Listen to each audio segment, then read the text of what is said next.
Hi అండి, అందరికి నమస్కారం. కుంచల సవీంద్రారెడ్డి ఇతను మంగళగిరి నియోజకవర్గంలో తాడేపల్లిలో నివాసం ఉంటూ ఉంటాడు.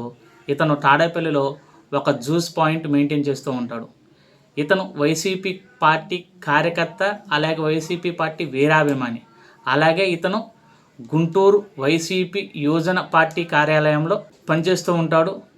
డబ్బులు తీసుకొని ఇతను కూటమి ప్రభుత్వానికి వ్యతిరేకంగా సోషల్ మీడియాలో పెద్ద ఎత్తున ఫేక్ న్యూస్ను క్రియేట్ చేయటం, ఫేక్ న్యూస్ను షేర్ చేయటం, వ్యక్తిత్వ హననానికి పాల్పడటం, బ్లాక్మెయిల్ రాజకీయాలు చేస్తూ ఉంటాడు. సైకో ఆనందాన్ని పొందుతూ ఉంటాడు ఈ సైకోగాడు. ఇతను పెట్టిన కొన్ని పోస్టులు చూస్తూ ఉంటే టీడీపీ కార్యకర్తలు రగిలిపోతూ ఉంటారు. అలా ఉండితే ఇతను వైసీపీ సోషల్ మీడియాలో పోస్టులు పెట్టే విధానం మచ్చుకి ఒకటో రెండో చూసుకుందాం. పవన్ కళ్యాణ్ గారిని ఉద్దేశిస్తూ పవన్ కళ్యాణ్ గారు ఫోటో వేసి ఇతను పెట్టిన పోస్ట్ ఏంటంటే, ఎక్కబోయే కుక్క ఎంత కసికో చూస్తుందో మీరు ఎప్పుడైనా చూసారా? డిప్యూటీ సీఎం పవన్ కళ్యాణ్ గారిని ఉద్దేశిస్తూ ఆయన ఫోటో వేసి వైసీపీ సోషల్ మీడియాలో ఇలాంటి పోస్టులు పెట్టాడనమాట.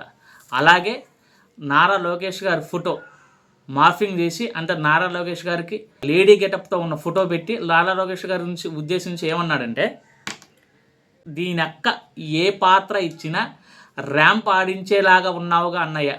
అంటే ఒక మంత్రి అయిన నారా లోకేష్ గారిని ఉద్దేశిస్తూ వైసీపీ సోషల్ మీడియాలో ఇలాంటి ఎన్నో వికృతమైన పోస్టులు పెట్టి సైకో ఆనందాన్ని పొందుతూ ఉంటాడు ఈ సైకో సవీంద్రారెడ్డి గారు.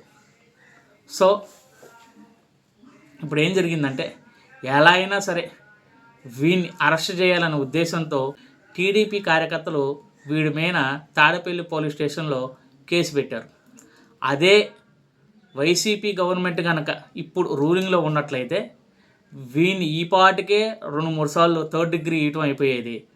వీడు కోలుకోవటానికి నెలల సమయం పట్టేది. అసలు నెల రోజులు వీడు అఫ్స్కానింగ్లో ఉండి వీడిని ఎక్కడ ఉంచేవాళ్ళు కూడా తెలియని పరిస్థితి అలా ఉండేది వైసీపీ గవర్నమెంట్ కనుక ఉన్నట్టయితే. 2019 నుంచి 2024 వరకు వైసీపీ గవర్నమెంట్లో సుమారు 3500 మంది పైన టీడీపీ సానుభూతి పరుల మీద వైసీపీ గవర్నమెంట్ కేసులు పెట్టిందన్నమాట. వీళ్ళేమో ఫేక్ న్యూస్ షేర్ చేశారని, అలాగే ఫేక్ న్యూస్ క్రియేట్ చేస్తున్నారని, వ్యక్తిత్వ హననానికి పాల్పడుతున్నారని, బ్లాక్మెయిల్ రాజకీయాలు చేస్తున్నారని కాదు వీళ్ళ మీద కేసులు పెట్టింది. కేవలం ప్రభుత్వాన్ని సోషల్ మీడియాలో విమర్శించారన్న పాపానికి వీళ్ళ మీద 3500 మంది మీద కేసులు పెట్టి అర్ధరాత్రి ఇళ్లలో దూరి అరాచకంగా అరెస్ట్ చేసి థర్డ్ డిగ్రీలు ఇప్పించి కనీసం సోషల్ మీడియాలో పోస్టులు పెట్టాలంటే భయభ్రాంతులకు గురిచేశారు తెలుగుదేశం పార్టీ సానుభూతి పరుల మీద.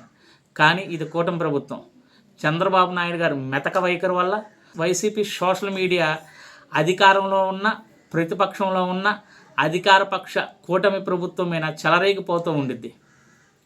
దీన్ని ఎలా అయినా కట్టడి చేయాలనే ఉద్దేశంతో తాడేపల్లిలో ఈ సవీంద్రారెడ్డి మీద కేసు పెట్టారు. అయితే పోలీసులు నిర్లక్ష్యం ఈ కేసులో ఎంతో స్పష్టంగా కనిపిస్తుంది. పోలీసులు ఏం చేయాలండి, వీడి మీద కేసు పెడితే వీడి ఐడీని గుర్తించి వీడు పోస్ట్ పెట్టిన ఫోన్ని లేకపోతే ల్యాప్టాప్ని సీజ్ చేయాలి.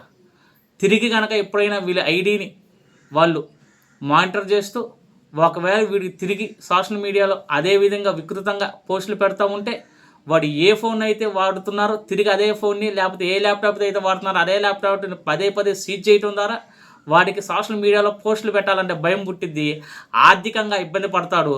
దాంతో వాడు ఇలాంటి చర్యలకు పాల్పడకుండా నిష్క్రమించేవాడు. కానీ ఎలా అయినా సరే వాడిని అరెస్ట్ చేయాలనే పైనుంచి అధికారుల నుంచి వచ్చిన ఒత్తిడో ఏమో కారణం తెలియదు కానీ వాడి మీద ఫాల్స్ కేసులు పెట్టారు.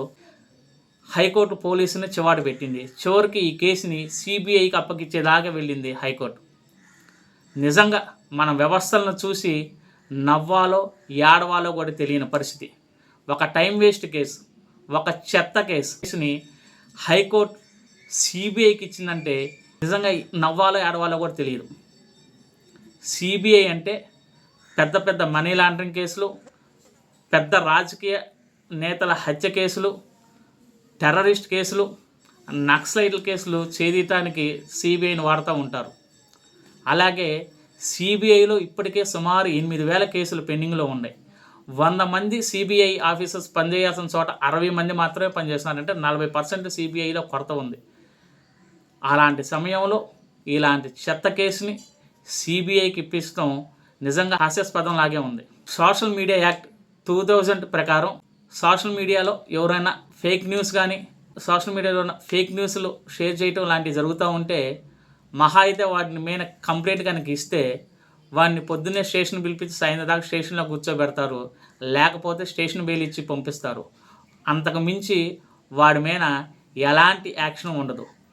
దాన్ని అడకడటానికే ఇప్పుడు కూటమి ప్రభుత్వం సోషల్ మీడియాలో ఎవరైతే ఫేక్ న్యూస్ క్రియేట్ చేస్తున్నారో, ఫేక్ న్యూస్ షేర్ చేస్తున్నారో, వ్యక్తిత్వ హననానికి పాల్పడుతున్నారో, బ్లాక్మెయిల్ రాజకీయాలు చేస్తున్నారో అలాంటి వాళ్ళని గుర్తించి వాళ్ళ ఐపీ అడ్రస్లను పట్టుకొని వాళ్ళకి నాన్ బెయిలబుల్ సెక్షన్స్ కింద కేసులు పెట్టి అవసరమైతే వాళ్ళ మీద రౌడీ షీట్లు కూడా ఓపెన్ చేయడానికి కూటమి ప్రభుత్వం కేంద్ర ప్రభుత్వ సహకారంతో కొన్ని కఠినమైన చట్టాలను రూపొందిస్తుంది.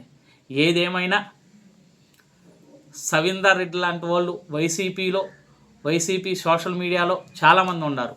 భవిష్యత్తులో ఇలాంటి సంఘటనలు జరగకుండా సోషల్ మీడియాకి కళ్ళెం వేయాల్సిన అవసరం ప్రభుత్వానికి ఎంతగానో ఉంది.